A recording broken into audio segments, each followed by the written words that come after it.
I think, in honor of being divestitured of anything about my political life since I was 18, I'm gonna have my coffee in the red cup today. Going through Switzerland didn't work out so well for you, did it? Yeah, don't worry, we'll get back to that. Hey, they got this thing. It says Texas versus California, California versus Texas. Here's the problem.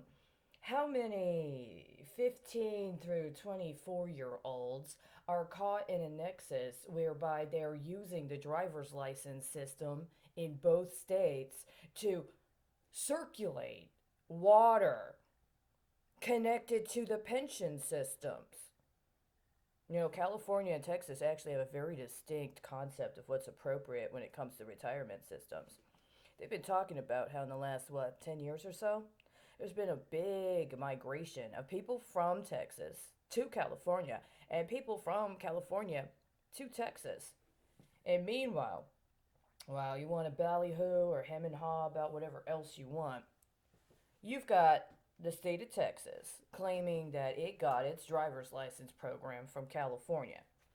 Now, California's got that nice little triad, right? I'm sorry, triptych. It's got the California Casualty Insurance, it's got the California Highway Patrol, and it's got the California Educators Association.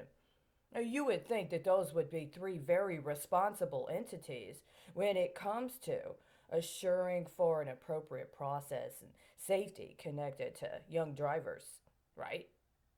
Well, then all of a sudden Texas gets a program of its own, but they don't tell you who's backing it in the same way they tell you about California.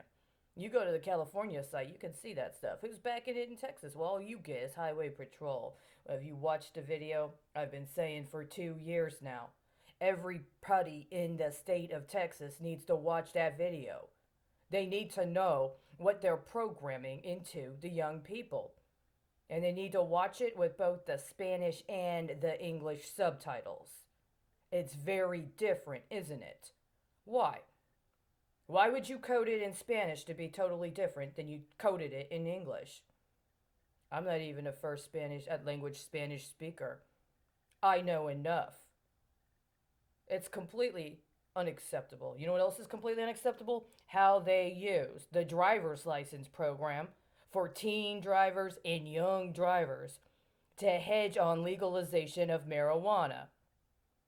Somebody in law enforcement, somebody in the legislature thinks they've got it smarter than everybody else. They set up a driving instruction program where you try to elicit the most jackass tendencies of the young driver. You bombard them with these ridiculous images of hyper dramatic trauma that also reference very important cultural, historical elements of the state of Texas. What would have been a part of an appropriate social studies program? But the problem is if you're a social studies teacher trying to get certified in Texas, how many of them get through the damn certification? There's so much pornography in the background. And that pornography, by and large, is depicting people that are going to be trying to get their driver's license, right? And so you get them captive audience. Everybody has to watch that video, go through it, answer some questions, get their little certificate. It's only good for what, 90 days? Long enough to set up a derivative action? Who's the sponsor? Who are the organizations that sponsor the certificates those young people get in order to go get their driver's license? Nobody tells you that. Do you watch it? Do you watch the actual video? You got somebody talking about this horrible trauma they experienced because they were doing something while they were driving they weren't supposed to. And all the time they hold up the phone. What's the time? Only one time is the time anything different. All the rest of the time, 420. Every friggin' time they hold up the cell phone to show you what a terrible job they did driving because they weren't paying attention, because they were intoxicated. Everybody's got 420 on their phone.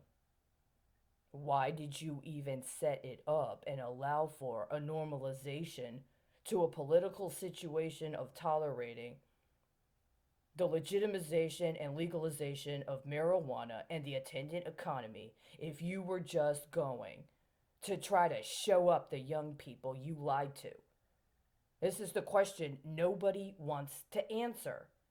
You let Obama and the people that conspired with him on both sides of the aisle get an entire generation of young people programmed. You didn't say anything about it. The closest thing we in this country got to the truth, a DACA and DAPA, was from Scotland Yard. But just in friggin' time, their information disappears and there's no backup. You know what that tells all those young people? You got no backup. You got no fucking choice but to let them do what they're doing. That's not true. There is backup. See what you got to say today, Stephen. Hey, Stephen, did you, in any way, shape, or form, sponsor the Texas Teen Drivers Impact Program? What about California? You got any deals with California Casualty?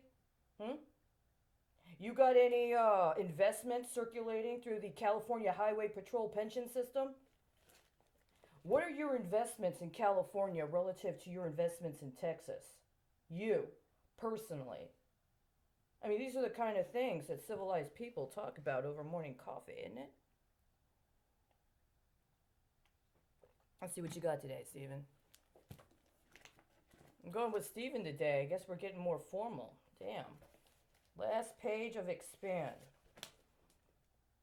It's important to always be open to new experiences, even if they don't completely fit your agenda.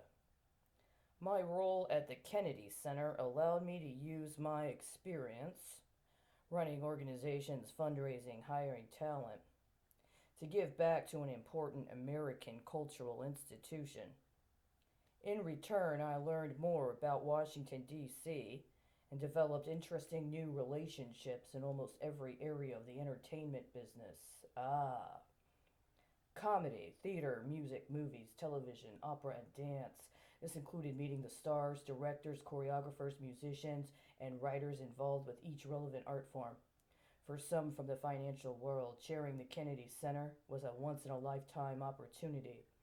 Although I didn't know it at the time, the connections I made would eventually prove immensely important to me, even leading to several future opportunities to develop institutions in this area. Hey, let me ask you, with your fine patronage of the arts, did you ever go to the Children's Museum in Houston? Let me ask you another question. Did you ever, as a patron of the arts, support the endeavors of the now President of the Ukraine? Let me ask you another question. How many of us, if we don't agree to allow it to be characterized as art, are going to be rendered as intelligence? So the congressperson from this area can go become the NDI without doing a goddamn fucking thing to take down that program. Oh, wait a second. Do you think if he becomes the National Director of Intelligence and he needs some intelligence, he can draw on resources from his home district? Really? See, that's how I know that this is all a farce. Because before he got the kids to DC, you had a kid right here in Texas. Before you got the kid to Guam, you had a kid right here in Texas. You know what I'm saying? Maybe you don't. Maybe you don't. But you will.